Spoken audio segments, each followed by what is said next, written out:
Urwo rugamba ariko rwaheze muri Munyonyo 2003 kwigerekerezo rya 16. Uno munsi niwo munsi turiko turigina, ahubwo tuze dusabe na leta y'u Burundi uyu munsi iwugire umunsi w'amahoro ku Burundi. Erega ntivyo bibabaje turiko twiga ingene abarundi twavuye mu buja twarimwe abarundi twese tukaja mu mahoro twese, none amahoro turiko tuyanezererwa twese. Cetuma rero twosaba abari mu migambwe yose mu mashirahamwe yose adaharanira inyungu za politike, twese abagumyabanga tukaja hamwe hanyuma tugasaba leta igatunganya umunsi uzuba umunsi w'abarundi bose, uzuba umunsi w'amahoro ku Burundi.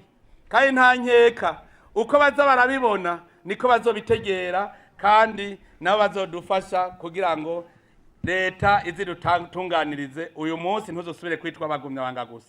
Mugabo igihe bitaraba abagumyabanga mugume muzirikana iyo tuva, aho twaciye, aho tugeze niyo tuje.